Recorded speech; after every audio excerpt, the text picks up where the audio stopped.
Hey guys, welcome back to another Java video. In this episode, I want to show you how you can create annotations. Welcome back. Last episode, I showed you how to use annotations and reflection to basically wire dependencies into a class field using the reflections library. In this episode, I want to give you a formal introduction into annotations so that you can begin using annotations within your projects. And then in the future videos, we're going to look at more things we can do with annotations to achieve some really cool stuff. Alright, so let's get started here. We're going to make our first annotation. So first things first, go to your thing here, do new Java class, and we want to give our annotation a name. I'm going to call mine empty annotation, and then go down here by using the arrow key and click annotation, and then press enter. So now we have defined a new at interface empty annotation. So this is a little bit of a weird syntax. You may have never seen something like this before. It's pretty goofy looking. Essentially, it's the same exact way you would define an interface, except that you put an @ symbol in front of the interface keyword. And that's all you have to do to define an annotation. And now you can use this annotation within your project. It's very, very simple. So we can go to main here, and you can put an annotation on a bunch of things. You can put them on classes, fields, methods, enumerations, and a bunch of other cool stuff in the newer Java releases like instance declarations, even parameters, a bunch of crazy stuff, and we'll look at those more advanced things later on, but for now we'll worry about the basics. So let's say that we want to add this annotation to our class. We can do @empty annotation tab, and then now we have placed that annotation upon our class here. We can do it on a field. So let's say that we have a private I can't see my keyboard, private static final thing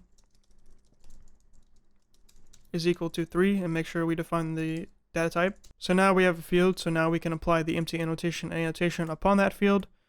Very nice. And we can also do it upon the main method. So now we have the empty annotation upon 3 things: our class, our field, and our method. And we can also do it upon enumerations, like I said, and a bunch of other stuff. But those are the basics. Those are like probably the most common ways that you use annotations now, that I've seen at least. So in this annotation that we have here, you cannot extend anything. So extends annotation element, something like that. You cannot extend anything, that's not valid, but behind the scenes, this empty annotation does extend the annotation interface. It's kind of like a Java class. Whenever you make a Java class, the class itself extends implicitly the object class within the Java language. You just don't see it. So even though this annotation is empty, this is of course valid, and this is what we call a marker annotation. So a marker annotation simply means is that it doesn't have any values.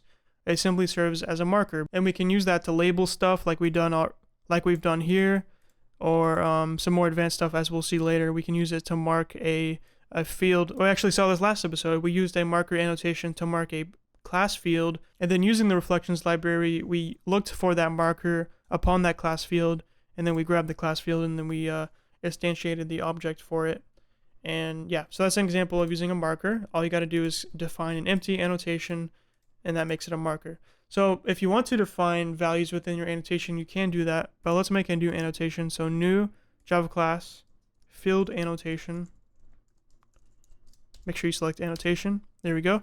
So now we have a new annotation, and we can give it some values if you want to. So the way that you define values for your annotation is kind of weird, but it makes a little bit of sense if you think about it. So let's say that we want to have a name value for our annotation. So you're going to give it a data type, and then name is what we call it.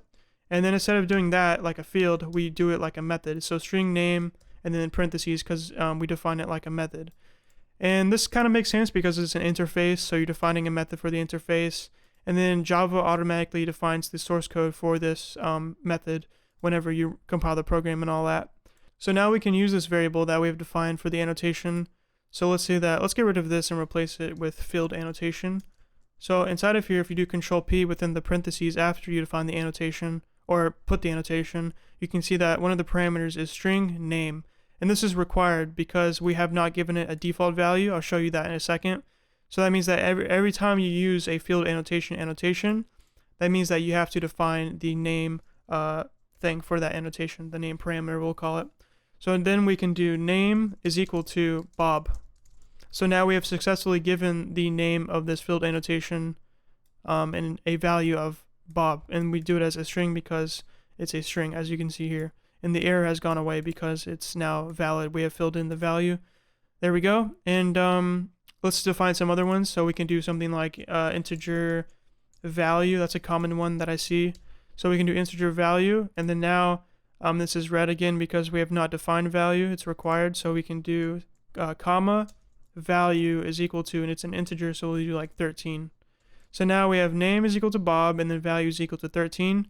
So we've initialized the values of our field annotation. So let's say that you have a method here. So we'll do public static void do something like that, and the implementation doesn't matter. We'll just say s out blah blah blah. Boom. So now we have put a field annotation upon our method here.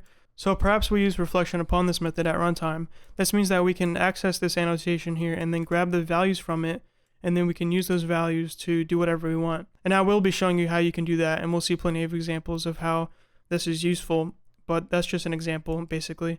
So I told you you can define default values. So let's say that you don't want to force the user to define a name or a value every time they use the field annotation.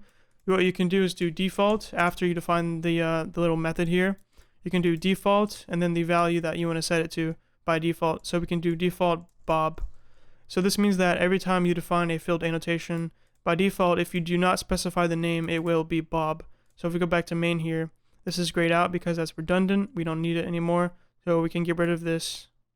And now only value is required because value is not, it doesn't have a default value, but this one does. So if we do Control P here, it gives you some information. It says string name default Bob. So that's how you know it has a default, and then you can leave it how it is. Otherwise, it doesn't have a default, so you need to define it. So of course we can give it a default for this one here, so default 12. So you can choose to override the default if you want to, or you can just get rid of it if you're good with the default value. So now we can get rid of it, and that's perfectly valid because we don't need to, specify any parameters for our annotation anymore. So that's cool. Oh, one little trick that I could show you is that if only one of your parameters for your annotation is not default, like this one here, that means that you could simply pass the value in alone without having to specify the name of the parameter that you're trying to set it to. So instead of doing value is equal to 12, because value is the only one that needs to be defined, we can simply pass in 12. But for example, if we had a third one, string color, this means that we cannot do that because we need to provide two values into our annotation now, value and color. So if you simply provide 12, it doesn't know which one to set that to.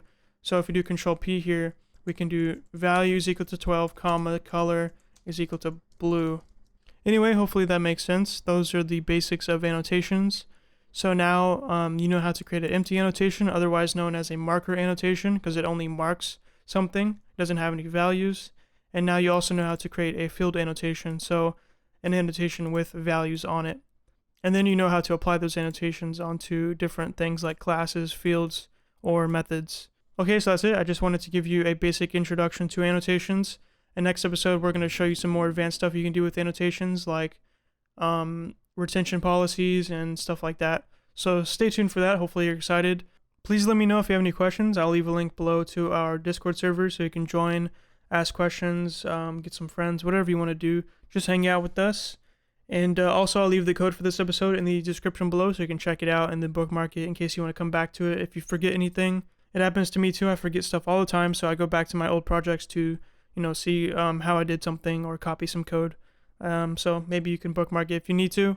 One more thing that you can do is you can click the join button below this video. You can join this channel as a member for as low as 99 cents a month. And yeah, you can cancel anytime. You can get some cool perks like early access to all of my new videos, a cool rank on my Discord server so you can show everyone how swaggy you are, and also you get to see yourself on the screen like you see right now.